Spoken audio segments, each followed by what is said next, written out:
Hello everyone, कैसे हो आप सब। उम्मीद करते अच्छे ही होंगे और एग्ज़ाम की तैयारी करते होंगे। चलिए मेरे प्यारे बच्चों, आज मैं बताने वाला हूँ संज्ञा, जो कि हर एक एग्ज़ाम के लिए इम्पोर्टेंट होने वाला है, चाहे वह 9th क्लास के लिए हो, 8th क्लास के लिए हो या 12th क्लास के लिए हो। ठीक है, तो आज मैं बताने वाला हूँ मेरे प्यारे बच्चों, संज्ञा बताने वाला हूँ। ठीक है, और उसके संज्ञा किसे कहते हैं और उसके भेद भी बताने वाला हूँ। ठीक है, तो चलिए आज की क्लास समय ज़्यादा ना लेते हुए आपकी क्लास को स्टार्ट करते हैं। और उससे पहले मेरे प्यारे बच्चों, छोटी सी रिक्वेस्ट, यदि आप इस मेरे यूट्यूब चैनल पर फर्स्ट टाइम आए हैं तो मेरे इस यूट्यूब चैनल को सब्सक्राइब करके साइड में पहले पड़े बेल आइकन को प्रेस कर दें, ताकि जब मैं इस तरह की क्लासेस अपलोड करूँ तो आप लोग को नोटिफिकेशन पहुँच सके। ठीक है, तो चलिए आज की क्लासेस स्टार्ट करते हैं। फर्स्ट देखेंगे मेरे प्यारे बच्चों, नाउन आने की संज्ञा। ठीक है, संज्ञा की परिभाषा हम बताएंगे। ठीक है, तो चलिए क्या है संज्ञा की परिभाषा। तो किसी व्यक्ति, गुण, प्राणी व जाति, स्थान, जगह, वस्तु, क्रिया और भाव आदि के नाम को संज्ञा कहते हैं। समझे मेरे प्यारे बच्चों, क्या बताया जा रहा है। किसी व्यक्ति, गुण, प्राणी व जाति, स्थान, जगह, वस्तु, क्रिया और भाव आदि के नाम को ही संज्ञा कहा जाता है। ठीक है, चलिए नेक्स्ट देख लेते हैं। नेक्स्ट क्या बताया जा रहा है, जैसे अब बताया जा रहा है। जैसे कि मतलब बोल सकते हैं आप लोग कि इसके बारे में। ठीक है, जैसे क्या क्या हो सकता है, जैसे यहाँ पे लिखा हुआ है किसी व्यक्ति, गुण, प्राणी, तो इसके जैसे कैसे क्या हो सकता है तो वो मैं बताने वाला हूँ। ठीक है, तो जैसे देखेंगे, पशु, पंछी, मानव, जाति व प्राणी, दिल्ली, मंदिर। ठीक है, ये किसी खास चीज़ के बारे में बता रहा है। ठीक है मेरे प्यारे बच्चों, ये सब जो भी जितना भी है ना, वो सिर्फ सब खास चीज़ के बारे में बता रहा है। ठीक है, तो देख लेंगे, स्थान व जगह, दादा, दादी, सुरेश, रमेश, व्यक्ति, पेन, किताब, साइकिल, वस्तु, हंसना, रोना, गाना, भाव, सुंदर, एक, साफ सुथरा, गुण, भागना, खाना, मारना, पीटना, क्रिया। तो मेरे प्यारे बच्चों ये सब टोटल क्या था, तो क्या था मेरे प्यारे बच्चों, ये सब टोटल संज्ञा था। ठीक है, चलिए नेक्स्ट देख लेते हैं हम लोग। नेक्स्ट क्या है, अब हम संज्ञा के भेद बताने वाले हैं। आप लोग भी देख सकते हैं यहाँ पे संज्ञा के भेद लिखा हुआ है। ठीक है, बहुत ही आसान शब्दों में बताएंगे मेरे प्यारे दोस्तों, आप लोग घबराएं नहीं, निश्चिंत होकर के बैठें और क्लास करें। ठीक है, चलिए संज्ञा के भेद बताने वाले हैं। मूलतः ठीक है, संज्ञा के 3 भेद हैं। ठीक है, अब आप लोग सोचते होंगे 5 भेद है, तो आप थोड़ा सा सब्र रखिए, मैं भी वो आगे बताने वाला हूँ किसके थ्रू से वो 5 हुआ था। ठीक है, वो मैं सारे बताने वाला हूँ, आप लोग निश्चिंत होकर के सुनिए, समझिए और याद कीजिए। ठीक है, तो मूलतः संज्ञा के 3 भेद हैं, प्रकार होते हैं। भेद को आप प्रकार भी कह सकते हैं। ठीक है मेरे प्यारे बच्चों, जो कि यहाँ पे लिखा हुआ है। ठीक है, चलिए नेक्स्ट देख लेते हैं। जातिवाचक संज्ञा, भाववाचक संज्ञा और व्यक्तिवाचक संज्ञा, ये 3 ही भेद हैं मूलतः, समझे ना। और बाकी बात 5 जो है वो मैं बता देता हूँ। परंतु अंग्रेजी देख सकते हैं, यहाँ पे लिखा हुआ है मेरे प्यारे बच्चों, यहाँ पे। ठीक है, परंतु अंग्रेजी व्याकरण के प्रभाव के कारण विद्वान संज्ञा के 2 भेद यानी प्रकार और मनाते हैं। ठीक है, और मानते हैं। समुदायवाचक, या तो आप उसे समूहवाचक संज्ञा कह सकते हैं, और द्रव्यवाचक संज्ञा। क्या बताया जा रहा है मेरे प्यारे बच्चों, मेरे प्यारे दोस्तों, इसमें और क्या बताया जा रहा है, जैसे कि बताया जा रहा है कि परंतु अंग्रेजी व्याकरण में। ठीक है, कुछ विद्वानों ने 2 भेद यानी कि 2 प्रकार और मानते हैं, जो कौन कौन सा है तो देख सकते हैं, समुदायवाचक या तो समूहवाचक। ठीक है, और तीसरा है, 5वां है द्रव्यवाचक। ठीक है मेरे प्यारे बच्चों, चलिए नेक्स्ट देख लेते हैं। नेक्स्ट क्या है, अतः संज्ञा के 5 भेद यानी प्रकार होते हैं। ठीक है, देख सकते हैं आप लोग, यहाँ पे लिखा गया है, अतः संज्ञा के 5 भेद प्रकार होते हैं। ठीक है, तो पहला देख लेंगे, जातिवाचक संज्ञा, भाववाचक संज्ञा, व्यक्तिवाचक संज्ञा, चौथा समुदायवाचक या तो समूहवाचक संज्ञा, और 5वां द्रव्यवाचक संज्ञा। ठीक है मेरे प्यारे बच्चों, अभी मैं जो भी बताया हूँ, जातिवाचक, भाववाचक, व्यक्तिवाचक, समुदायवाचक और एक द्रव्यवाचक, ये जो मैं सारा बताया हूँ, इसका सारा का मैं डिफिनेशन आने की मेरे प्यारे बच्चों विशेषता बताने वाला हूँ। और ये क्लास बहुत ही एकदम सरल भाषा में बताई जाएगी। ठीक है, इस क्लास के अंदर। ठीक है, तो आप लोग घबराएं नहीं, हमारे साथ बने रहें। देखिए क्या बताया जा रहा है, पहला देखे थे हम लोग जातिवाचक, है ना, तो यहाँ पे जातिवाचक के बारे में बताया जा रहा है। पूरा आसान शब्दों में बताएंगे मेरे प्यारे बच्चों, घबराने की कोई ज़रूरत नहीं है।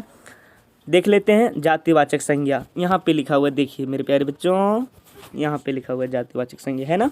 जिस शब्द से किसी जाति संपूर्ण बोध होता हो या उसकी पूरी श्रेणी पूर्ण वर्ग का ज्ञान होता है हो, उसे संज्ञा शब्द को जातिवाचक संज्ञा कहते हैं। मेरे प्यारे बच्चों, जातिवाचक में क्या बोला जा रहा है, जिस शब्द में पूरी जाति का बोध हो, या तो संपूर्ण का बोध हो, या तो श्रेणी या तो वर्ग का ज्ञान होता हो, उसे ही जातिवाचक संज्ञा कहते हैं।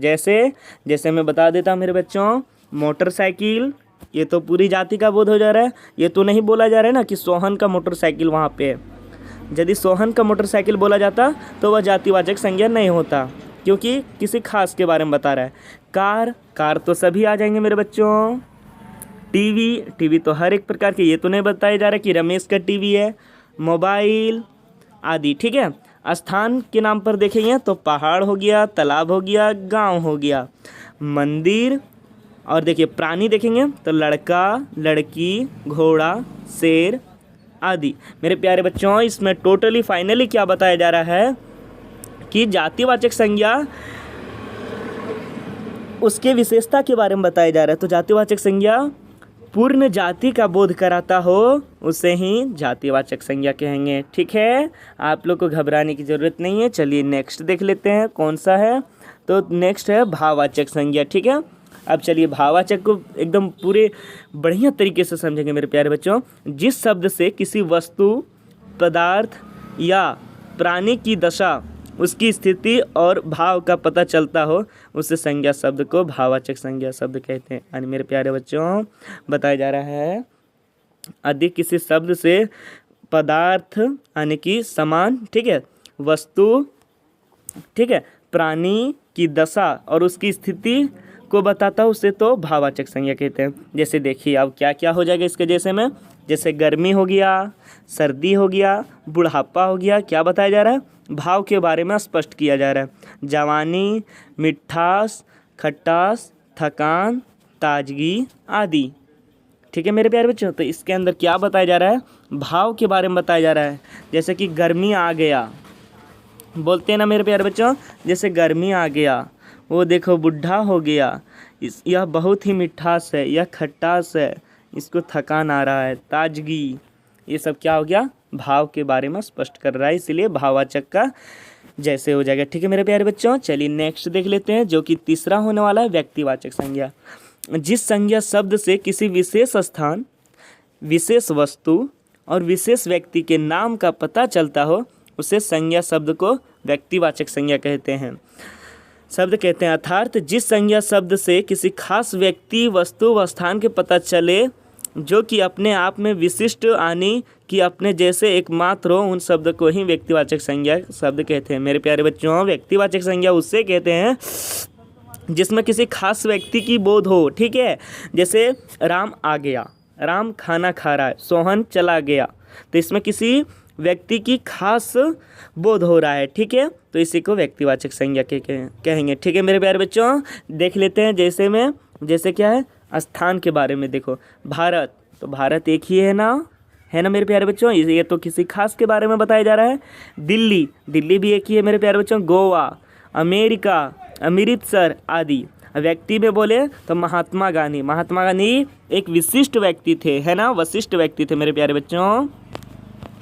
महात्मा गांधी एक विशिष्ट व्यक्ति थे। और फिर भगत सिंह, ठीक है, फिर सचिन तेंदुलकर, कल्पना चावला आदि। और वस्तु में देखें तो रामायण, महाभारत, ऋग्वेद, रामचरितमानस आदि। ठीक है मेरे प्यारे बच्चों, इसमें क्या बताया जा रहा है, व्यक्तिवाचक संज्ञा जिसमें व्यक्ति, किसी खास व्यक्ति की बोध हो, उसे व्यक्तिवाचक संज्ञा कहते हैं। जैसे मैं अभी हम लोग जस्ट देख लिए हैं। चलिए नेक्स्ट देख लेते हैं, समुदायवाचक या समूहवाचक संज्ञा। चलिए पूरे ध्यान से समझेंगे, बढ़िया से समझेंगे।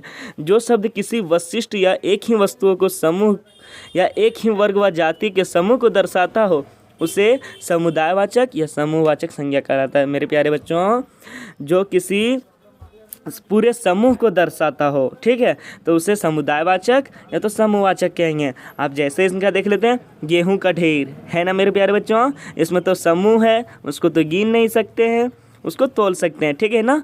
लकड़ी का गट्ठर, ये तो पूरा समूह के बारे में बता रहा है। विद्यार्थी, आप लोग के क्लास में आप लोग विद्यार्थी कहलाते हैं, तो विद्यार्थी एक नहीं होते हैं, बहुत सारा होते हैं, इसीलिए पूरा समूह का बोध करवा रहा है विद्यार्थी।